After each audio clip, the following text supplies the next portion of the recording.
Hey, what's going on, everybody? This is Adam Burke from BangTheBook.com, coming to you with my Thursday 3-pack video, my 3 favorite plays of the night for Thursday, January 31st, on a nice little run with these, so hopefully we can keep that going here on today's video. Over at BangTheBook.com, we've got a ton of stuff to have you fully prepared for Super Bowl 53. A lot of different opinions on the prop betting market, some different opinions on the side and total for the game as well, including Danny Vorgs' power ratings plays for Super Bowl 53 between the Patriots and the Rams. A lot of great Super Bowl content for you over there at the website. But we're also still doing daily NBA, college basketball, and NHL stuff. We're not forgetting about the other markets that are out there. Still focusing a lot of time, energy, and attention on those daily winter sports. So BangTheBook.com should be your home for all things sports betting. We've got so much great content, a lot of great stats, trends, and information with our matchup data section. And of course, we've got these videos here on our Bang the Book YouTube page. A strong edition of Bang the Book Radio today with professional handicappers Brad Powers and Tony George. If you missed anything here this week on Bang the Book Radio, you can find the segments right here on YouTube. You can also find segments and full shows, Spreaker, Stitcher, Spotify, iHeartRadio, iTunes, you name it, you will find Bang the Book Radio content there. But again, lots of great stuff. Very proud of the group of people that we have putting things together for us. So hopefully you head on over there and also like what you see. All right, let's go with the Thursday 3-pack here. Again, my 3 favorite plays for Thursday night. We start in the NBA with a big game tonight in the Eastern Conference. Milwaukee on the road at Toronto. Toronto 3-point favorite in this game, total of 232. It's a total that opened in the 230 and a half range. The initial hits came on the under to drive it to 229. Now we're seeing nothing but over money throughout the afternoon hours to drive this number up to 232. Side's gone up a little bit from 2.5 to 3. These two teams have played quite a bit already here this season. There have been some high-scoring affairs here between these two squads. The first game played at a very, very high tempo. The second game, not so much. The third game, right around the average mark between the two teams. So that'll be something worth watching in tonight's matchup. This is the third game of a 5-game road trip for Milwaukee. No back-to-backs or any bad situations like that. This is a game with 3 days off for the Toronto Raptors here. Teams with 3 or more days off that are playing as a favorite are 16-9 to the under in those 25 matchups here so far in the NBA. So rested teams as a favorite, playing good defense. Not really a big surprise there by any means, but nice to quantify that, albeit with a small sample size. You look at the Bucks here this year, top defensive rating in the NBA, and actually by a pretty big margin as well. I believe over the Indiana Pacers. Toronto 9th in defensive rating. So both of these teams do play solid defense. The Bucks do push the pace a lot more than the Raptors do. The Bucks top team in defensive rebounding percentage, so they don't give up a lot of those second chance opportunities.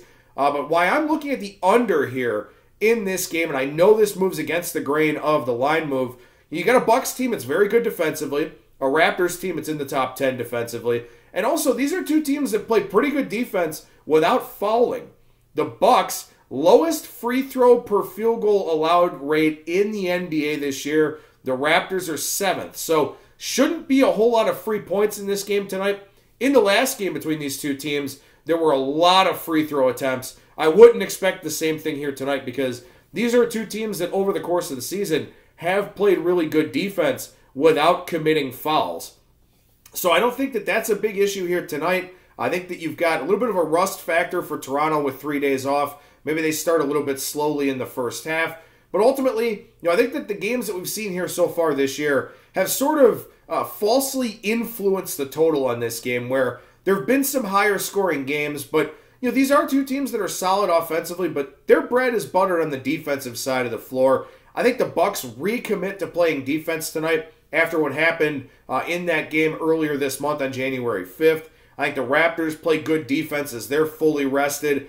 So I'd look to take the under tonight, under 232 in the game between the Raptors and the Bucks. And, it is very interesting to see the Raptors line increasing here tonight against an elite defensive team. So maybe the thought process, and at least what I'm sort of operating with for this game, is that, Toronto is going to slow down Milwaukee offensively as much as the Bucks are going to slow down the Raptors offensively. So I think that's why, I'm looking towards the under here in this game. Again, it feels like a little bit of overreaction to the previous meetings. One thing I do want to mention could be maybe something of a bonus play here for you. Serge Ibaka, in the 3 games here against the Bucks, 30 points, 22 points, and 25 points.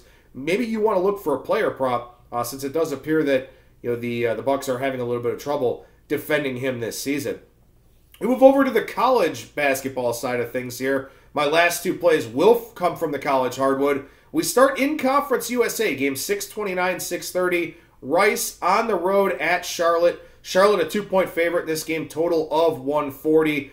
Rice does like to push the pace a little bit. They're 67th in adjusted tempo, according to Bart Torvik. Charlotte 333rd in the country in tempo. But Charlotte is a low-tempo team because they're a very bad offensive team. Over their last 10 games, 321st in the country in adjusted offensive efficiency. For the season, 329th. They can't shoot. They turn the ball over. They don't get offensive rebounds. They can't shoot from distance. Rice is a 1-8 team on the road. So the idea of having some expectations for this Owls bunch when they're playing away from Houston is a little bit of a concern. However, 1-point loss at UTEP, 1-point loss at North Texas. They've played some very close games here in conference play where they just haven't been able to get over the hump. I do like the Owls in this spot tonight. They lead Conference USA in adjusted offensive efficiency and effective field goal percentage, according to Bart Torvik. Yeah, they're dead last in defense, and that is the problem with this Rice team. They do not defend. But as I just mentioned, Charlotte is a horrible offensive team. Very, very bad. They're not the type of team that can burn Rice's bad defense. Rice rebounds well. They're going to shoot threes pretty well, and they're just not going to be affected by that Charlotte offense the way that many other offenses have affected them. So we'll take Rice plus the points tonight, and also I'd recommend sprinkling the money line. Again, 1-8 on the road this season, but they've played, at UTEP and at North Texas very, very close. They just played UAB very close in their last game as well. Rice should be on the plus side of some of these close games. And also, I'm not worried about the 1-8 record because they're playing Charlotte now. Charlotte, not a good team at all. So we'll take Rice plus a bucket and also on the money line.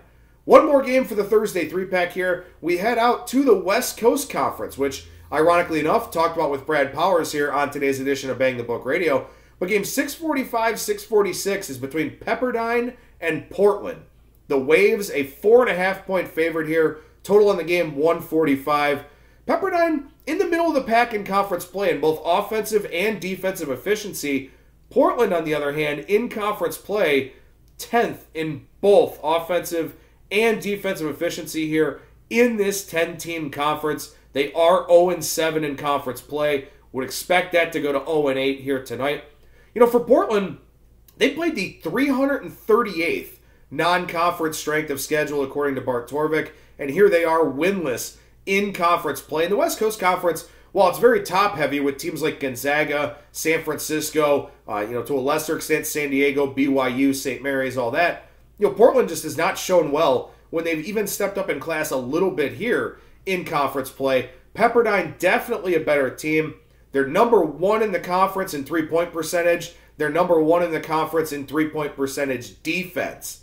Portland shoots a lot of threes. The Pilots don't make a lot of threes. Pepperdine's done a good job defending the perimeter, so I would not expect Portland to have a whole lot of success from distance here tonight. Also, Portland dead last in the conference in free throw percentage. You've got Pepperdine second in the conference in free throw percentage. Pepperdine, not a great rebounding team necessarily, but Portland, the worst rebounding team offensively and defensively in the West Coast Conference. So a lot of check marks in the boxes for Pepperdine here tonight. Yeah, they're laying a little bit of a road number. And in fact, this line has gone down a little bit from 5.5 to 4.5. So going against the grain of this line move as well. But I think Pepperdine, with Lorenzo Romar, a pretty decent coach who was just a little bit over his head at Washington, I think they continue to get better as conference play goes along. They can make threes. Portland can't. Portland does not defend well at all. They don't rebound well. They can't make free throws. A lot of things going in Pepperdine's direction tonight. So I'll take the Waves minus 4.5. So the 3 plays tonight, Toronto and Milwaukee in the NBA under 232, Rice +2, and on the money line against Charlotte, and Pepperdine -4.5 against Portland. I'm Adam Burke from BangTheBook.com.